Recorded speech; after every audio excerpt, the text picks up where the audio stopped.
জয় হিন্দ, বন্দে মাতরম। বন্ধুরা, পশ্চিমবঙ্গের মুখ্যমন্ত্রী মমতা বন্দ্যোপাধ্যায় যে কতটা ভণ্ড এবং তিনি যে ভণ্ডামিটা কালকে করলেন,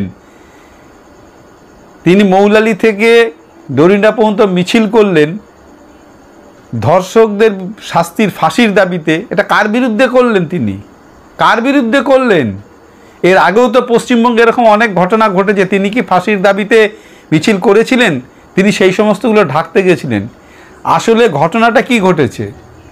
আরজি করে যে ঘটনাটা ঘটেছে, সঞ্জয় রায় বলে যাকে গ্রেফতার করেছে সে অপরাধী কি অপরাধী না এটা এই মুহূর্তে বলা যাচ্ছে না, কিন্তু এটা পরিষ্কার তিনি কিন্তু একা অপরাধী না, এর সঙ্গে আরও অনেকে জড়িত।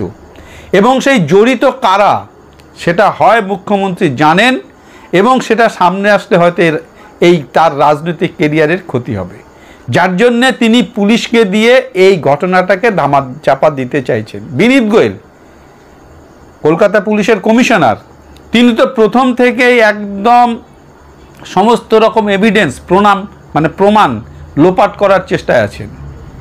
আপনি দেখুন, যে কোনো এরকম ঘটনা ঘটলে, ধর্ষণের ঘটনা ঘটলে ধর্ষক প্রথমেই কোথায় যায়? বাথরুমে যায়, তার হাত পা এবং বিভিন্ন অঙ্গ প্রত্যঙ্গ ধোয়ার জন্যে, এবং সেখান থেকে পুলিশ নমুনা সংগ্রহ করতে পারত, কিংবা সিবিআই অফিসাররা। সেই বাথরুমটাকে ভেঙে ফেলেছে আরজি করের, এবং কার আদেশে ভাঙা হয়েছে সেটা এখনও খুঁজে পাওয়া যাচ্ছে না। আর এই যে সন্দীপ ঘোষ যাকে অ্যারেস্ট করেছে পুলিশ, কলকাতার পুলিশ তাকে একবারের জন্য জিজ্ঞাসাবাদ করেন, এবং সন্দীপ ঘোষ সমস্ত কিছু জানেন। প্রিন্সিপাল সন্দীপ ঘোষ আরজি করের যাকে বদলি করেছে মুখ্যমন্ত্রী মমতা বন্দ্যোপাধ্যায়, তিনি পরিষ্কার জানেন কি ঘটনা ঘটেছে, তার একদম নখদর্পণে। সেই সন্দীপ ঘোষ কিন্তু এই যে প্রমাণ লোপাটের পরিপূর্ণ চেষ্টা করেছে।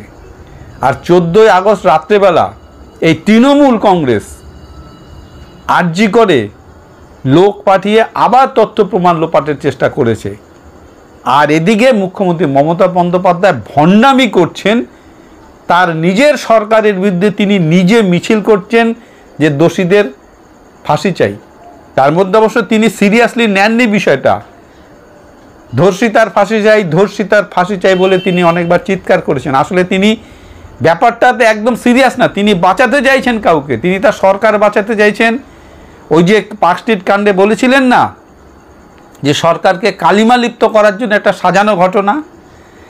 এখন যখন নাকি সাজানো যখন তিনি বুঝতে পারছেন এই পার্ক স্ট্রিট ঘটনায় তার সরকার কালিমা লিপ্ত হবে, তখন তিনি রাস্তায় নেমেছেন দোষীদের ফাঁসি চাই বলে, প্রমাণ লোপাট করে রাস্তায় নেমেছেন যে দেখো, যদি দোষীদের শাস্তি আমি তো চেয়েছিলাম, ফাঁসি চেয়েছিলাম, হয়েছে খুব ভালো কথা, আর যদি না হয় প্রমাণ লোপাট করে এই দেখো, আমি তো বলেছিলাম সিবিআইকে রবিবারের মধ্যে তদন্ত শেষ করতে। আচ্ছা, ভারতবর্ষের কোথাও এত দ্রুত, আগামী রবিবার, আজকে হচ্ছে শনিবার, আগামী রবিবারের মধ্যে আগামীকালের মধ্যে তিনি বলছেন যে সিবিআইকে তদন্ত শেষ করতে হবে। মুখ্যমন্ত্রীর পুলিশ, স্কটল্যান্ড ইয়ার্ডের পুলিশ, মুখ্যমন্ত্রীর পুলিশ কামদুনির ঘটনা কতদিনে মামলা শেষ করেছিল? পার্ক স্ট্রিটের ঘটনায় কতদিনে মামলা শেষ করেছিল? হাসকালির ঘটনায় কতদিনে মামলা শেষ করেছিল? সন্দেশখালির ঘটনায় পুলিশ কি করছিল? আজকে তিনি সাধু সাজছেন, ভণ্ডামির একদম সর্বোচ্চ লেভেলে তিনি নিয়ে গেছেন। এই ভণ্ড মুখ্যমন্ত্রীর এই ভণ্ডামি আমাদের দুর্ভাগ্য আর কতদিন দেখতে হবে জানি না।